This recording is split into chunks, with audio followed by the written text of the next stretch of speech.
K푸드가 그냥 먹방 유행? 이걸 넘어서요. 하나의 거대한 산업이 되겠다고 선언했습니다. 최근에 우리 정부가 K푸드를 국가의 미래를 책임질 글로벌 전략 산업으로 키우겠다. 이런 야심찬 비전을 내놨거든요. 자, 오늘 바로 그 계획의 진짜 속살을 한번 파헤쳐 보겠습니다. 정부가 딱 내건 목표? 바로 이 숫자입니다. 210억 달러.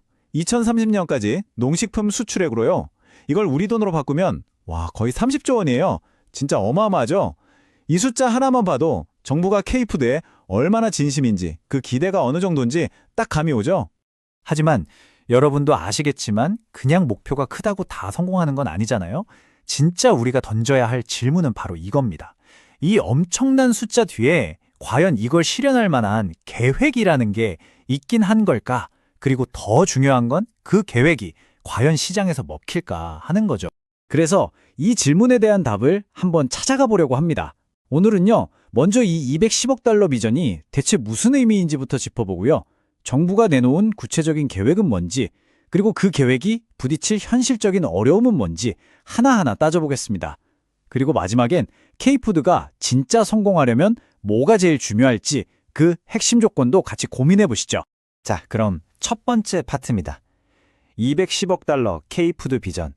정부가 계속 강조하는 게 이번 계획은 옛날에 하던 그런 단순한 수출 장려책이랑은 차원이 다르다는 거예요. 바로 이 슬라이드가 이번 비전의 핵심 철학을 딱 보여주는데요. 정부는 이제 K푸드를 그냥 라면, 김치처럼 잘 팔리는 상품들 몇 개 묶어놓은 걸로 보지 않겠다는 거예요. 이걸 문화, 기술, 브랜드가 아주 유기적으로 얽혀있는 하나의 전략 산업으로 보고 판을 완전히 새로 짜겠다는 겁니다. 이건 단순히 물건 몇 개 더 팔겠다. 이런 차원을 넘어서 하나의 거대한 산업 생태계를 만들겠다는 선언이나 마찬가지죠. 그래서 이걸 하려고 복잡하게 얽혀있는 규제나 인증 문제, 또 물류, 그리고 한류 콘텐츠 전략까지 이 모든 걸 하나의 시스템으로 싹 묶어내겠다는 구상입니다. 뭐랄까, 문제가 여러 군데 얽혀 있으니까 해결책도 통합적으로 가야 한다는 꽤 현실적인 인식이 엿보이는 부분이죠. 좋습니다. 그럼 이렇게 거대한 비전을 현실로 만들려면 구체적으로 뭘 해야 할까요? 이제 두 번째 파트, 정부의 야심찬 계획으로 한번 넘어가 보시죠. 정부가 딱 꺼내든 핵심 카드는 크게 두 가지입니다. 하나는 K푸드 스페셜 페스타, 또 다른 하나는 민관 합동 수출 기획단. 바로 이 두 가지가 이번 전략이 성공할지 실패할지 그걸 가늠해 볼 수 있는 첫 번째 시험대가 될 겁니다. 먼저 K푸드 페스타. 혹시 코엑스에서 하는 그런 식품 박람회 같은 거 생각하셨다면 아예 잊어버리셔도 좋습니다. 이건 스케일 자체가 달라요. 무려 3,000명이 넘는 전 세계 인플루언서들을 한국으로 직접 불러들여서 아주 즉각적이고 폭발적인 바이럴 컨텐츠를 빵 터뜨리겠다는 전력입니다. 말 그대로 전 세계적으로 K푸드에 대한 버즈를 확 일으키겠다는 거죠.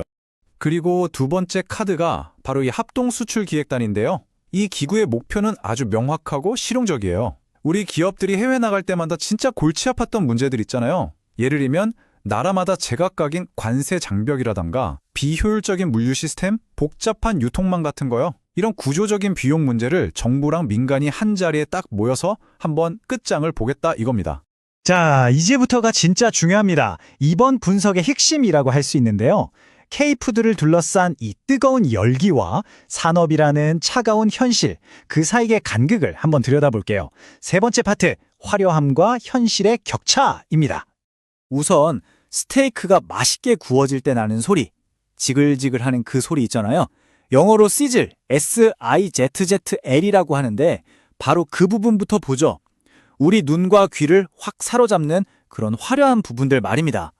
인플루언서 페스티벌, 막 조회수 수백만 찍는 바이럴 영상, 문화적인 화제성, 이런 것들이 바로 그 스테이크 익는 소리, 즉 화려한 시질이죠. 사람들의 이목을 끄는 데는 정말 최고입니다. 근데요, 소리만 요란하고 정작 먹을 게 없으면 어떻게 될까요? 손님은 절대 그 식당에 다시 안 오겠죠. 그렇다면 진짜 맛을 결정하고 손님을 계속 오게 만드는 스테이크, 즉 본질은 과연 뭘까요? 그건 바로 이겁니다. 절대 흔들리지 않는 품질 관리, 안정적인 공급망, 그리고 합리적인 가격 경쟁력, 또 나라마다 다른 까다로운 규제 장벽을 넘어설 수 있는 능력. 소비자가 이거 재밌네? 여기서 끝나는 게 아니라 이거 진짜 맛있고 믿을만하다 하면서 개이죽 지갑을 열게 만드는 진짜 힘은 바로 이런 데서 나오는 거거든요.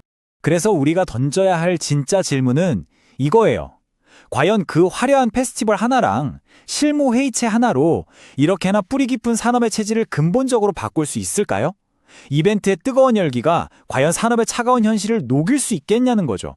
이 질문에 대한 힌트를 얻기 위해서 잠시 다른 나라의 경험을 한번 빌려와 보겠습니다. 네 번째 파트, 타산지석입니다. 일본의 쿨 재팬 전략. 이게 우리한테 시사하는 바가 참 많습니다. 아시다시피 애니메이션이나 패션 같은 일본 문화는 전 세계로 성공적으로 퍼져나갔죠. 정말 대단했습니다. 하지만 그 멋진 이미지가 자국 산업의 근본적인 경쟁력을 키우는 데까지는 제대로 이어지지 못했다는 그런 뼈아픈 한계를 남겼습니다. 바로 이 문장이 핵심을 꿰뚫습니다. 문화의 확산과 산업의 성장은 자동으로 연결되지 않는다. 이게 무슨 말이냐면요. 문화적인 인기가 산업 성장에 꼭 필요한 필요 조건일 수는 있어요. 하지만 그게 성공을 보장하는 충분 조건은 절대 아니라는 겁니다. 그 사이에 빈틈을 메워줄 아주 체계적인 노력이 없다면 인기는 그냥 신기루처럼 사라져버릴 수도 있다는 거죠. 자, 그럼 이 모든 분석을 종합해 볼 때 K푸드가 가야 할 진짜 길은 대체 뭘까요? 마지막 파트입니다. 기반부터 다져라.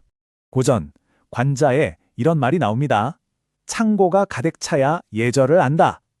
이게 무슨 뜻이겠어요? 화려한 문화, 즉 예절을 뽐내기 전에 튼튼한 산업 기반이라는 창고부터 든든하게 채워야 한다는 거죠. 지금 K푸드의 상황에 이보다 더 정확한 비유가 있을까 싶네요. 결국 K푸드가 성공으로 가는 길은 아주 명확합니다. 첫째, 누구도 따라올 수 없는 품질과 안정적인 공급망, 이 기본부터 확실하게 다져야 합니다. 둘째, 기업들의 발목을 잡는 눈에 보이지 않는 비용들, 이걸 줄여줘야 하고요. 그리고 마지막, 이게 제일 중요한데 화려한 발표가 아니라 실제 수출 데이터라는 결과로 모든 걸 증명해야 한다는 겁니다. 그런 의미에서 보면 210억 달러라는 목표는 그냥 홍보용 숫자가 아닙니다. 이건 정부의 실행 능력을 평가하는 가장 냉정한 시험지가 될 거고요. 우리 K푸드 산업의 체질 개선이 정말 성공했는지를 보여주는 성적표가 될 겁니다. K푸드는 과연 견고한 산업제국을 건설하게 될까요? 아니면 그냥 반짝하고 사라지는 문화적 유행으로 남게 될까요? 이 거대한 질문의 답은요, 결국 얼마나 튼튼한 기반을 쌓아 올리느냐, 바로 여기에 달려 있습니다. 앞으로 그 과정을 우리 모두 함께 지켜봐야겠죠. 재미있게 보셨다면 구독, 좋아요, 알림 설정까지 꼭 눌러주세요.